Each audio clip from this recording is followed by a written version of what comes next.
नमस्कार, स्वागत है मित्रों एक बार फिर से आप सभी का हल्ला बोल बिथतुल तिवारी में। और मैं आज आपको एक ऐसी घटना के बारे में बताने वाला हूं जिसको सुनकर आपके रोंगटे खड़े हो जाएंगे।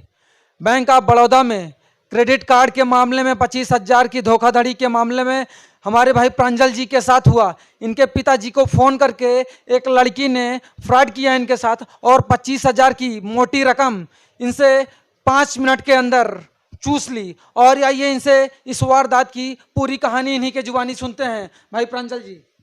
हल्ला बोल विथ अतुल तिवारी ने हमारी आवाज़ उठाने के लिए धन्यवाद। मेरा नाम प्रांजल मिश्रा, मैं प्रतापगढ़ के सुंदरपुर गांव का रहने वाला हूं। मेरे पिताजी ने क्रेडिट कार्ड बनवाया था बैंक ऑफ बड़ौदा सुंदरपुर में। क्रेडिट कार्ड 2 दिन पहले 2 तारीख को रिसीव हुआ, वो अपने पास रखे थे। 2 दिन बाद उनके पास बैंक ऑफ बड़ौदा से एक लेडीज़ कॉल आया, जिसके बाद उन्होंने कॉल रिसीव किया तो उनसे बोला गया कि मैं बैंक ऑफ बड़ौदा से बोल रही हूँ, आपका क्रेडिट कार्ड वेरिफिकेशन करना है। मेरे पिताजी के आधार कार्ड की पूरी डिटेल उन्होंने बताई।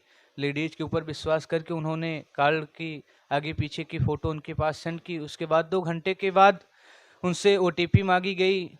वो बस विश्वास OTP दे दिए कि हो सकता है बैंक ऑफ बड़ौदा द्वारा ऐसा कोई रूल होता हो। क्रेडिट कार्ड का देने के बाद उनके खाते से पहला ट्रांजैक्शन 14,920 रुपये का हो गया क्रेडिट कार्ड से। जो उन्होंने देखा तो उनके रोंगटे खड़े हो गए। फिर उन्होंने मेरे पास कॉल किया और बताया ऐसा ऐसा हो गया। फिर हमने सुना, फिर 10 मिनट बाद उनके खाते से 10,000 रुपये का ट्रांजैक्शन हुआ। टोटल 24,920 रुपये का उनके साथ फ्रॉड हुआ। फिर मेरे पास कॉल करने के जब उन्होंने बताया तो मेरे मित्र प्रकाश भाई हैं एक गांव के, मैंने उनके पास गया और उनसे भी जानकारी ली। और हम लोग सारी रात परेशान रहे। हेल्पलाइन नंबर द्वारा किसी तरह से अपने मुकाम तक पहुँचे। इसके बारे में हमारे भाई साहब मित्र प्रकाश जी बताएंगे। चलिए इस घटना की वारदात के बाद आगे की कहानी इनसे सुनते हैं। ये घटना घटने के बाद ये कैसे कार्यवाही किए और कैसे 1930 पर अपनी याचिका दायर किए। जी भाई साहब। जी, सबसे पहले तो अतुल जी का बहुत बहुत धन्यवाद इस घटना को कवर करने के लिए। आप इसको एक न्यूज़ के रूप में देख सकते हैं और जागरूकता के रूप में भी देख सकते हैं इस बातचीत को। प्रांजल जी का 24,900 कुछ रुपए का ट्रांजैक्शन किया गया क्रेडिट कार्ड से, और इनसे कहा गया कि आपका नया क्रेडिट कार्ड वेरीफाई करने के लिए आपके पास कॉल किया जा रहा है। तो सबसे पहले तो आपको मैं बता दूं कि आपको बैंक के किसी भी ऑफिशियल या किसी भी आपके दोस्त या किसी भी आदमी से आपको अपनी OTP को शेयर करने की ज़रूरत नहीं है। आपको पूरा सजग रहने की ज़रूरत है कि इन सब फाइनेंशियल मैटर्स में OTP के थ्रू ही आपसे फ्रॉड किए जाते हैं। तो आपको बिल्कुल भी OTP शेयर नहीं करना है। और किसी भी दशा में मान लीजिए आपके साथ फिर भी इस तरीके की घटनाएं अगर हो जा रही हैं, तो सबसे पहले तो आपको एक कॉन्टैक्ट नंबर 1930, ये साइबर क्राइम का हेल्पलाइन नंबर है, आपको इसको नोट करके रखना है। अगर आपके साथ इस तरीके का फाइनेंशियल फ्रॉड या किसी तरीके का फ्रॉड हो जा रहा है तो आपको 24 घंटे के भीतर, मैं तो कहता हूं कि जैसे ही आपके साथ अगर ऐसी कोई फ्रॉड हो रही है तो आप इंस्टेंटली उस पर अपनी रिपोर्ट को दर्ज कराइए, सारे डॉक्यूमेंट्स को सबमिट कीजिए। और आपको पहली बात तो बिल्कुल घबराना नहीं है। और एक बात मैं आपको बता दूं कि साइबर क्राइम की इस मुहिम से पैसे वापस आने लगे हैं। प्रांजल जी की भी एक किस्त 24,000 कुछ रुपए में से 14,900 कुछ रुपए की किस्त एक वापस आ चुकी है, और साइबर क्राइम के पास अभी 10,000 वाली रिपोर्ट पेंडिंग है। और आपको पूरा सजग रहने की ज़रूरत है, इस पर रिपोर्ट कीजिए और सारे डॉक्यूमेंट्स को सबमिट कीजिए। एक चीज़ मैं आपको और बता दूं कि गूगल पे भी आप सर्च करेंगे तो आपको वहाँ पे साइबर क्राइम के नंबर ऊपर दिखेंगे जो ऑफिशियली नहीं होते हैं।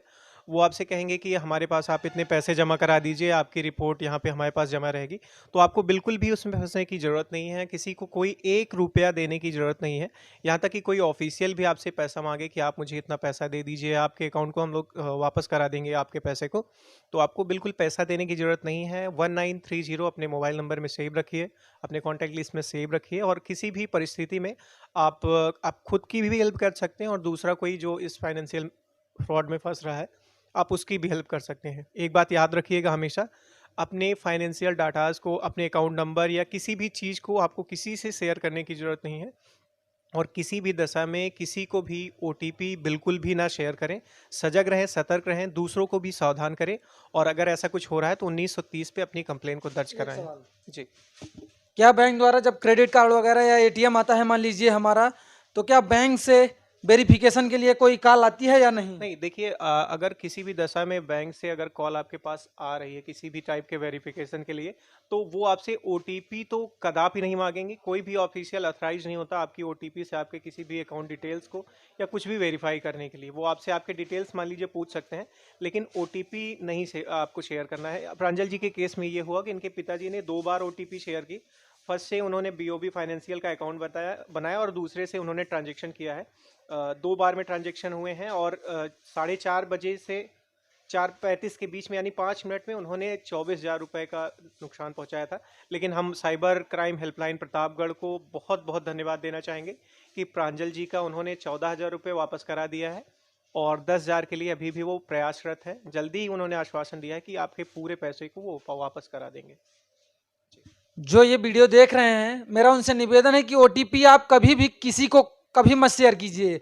आरबीआई जागरूकता कार्यक्रम लगातार चला रहा है, लेकिन फिर भी साइबर क्राइम के द्वारा लड़कियों के माध्यम से, लड़कों के माध्यम से छल किया जा रहा है जिसको जानकारी नहीं है। अतः आपसे निवेदन है कि अगर आप हमारा ये वीडियो देख रहे हैं तो वीडियो को ज़्यादा से ज़्यादा शेयर करें अपने रिश्तेदार और करीबी लोगों के पास, ताकि ये छलावा किसी के साथ ना हो। आप दोनों हमारे साथ जुड़े, आप दोनों का बहुत बहुत धन्यवाद। आज के लिए बस इतना ही। कैमरामैन धर्मेंद्र के साथ मैं अतुल तिवारी। जय हिंद, जय भारत। देखते रहिए हल्ला बोल भी अतुल तिवारी।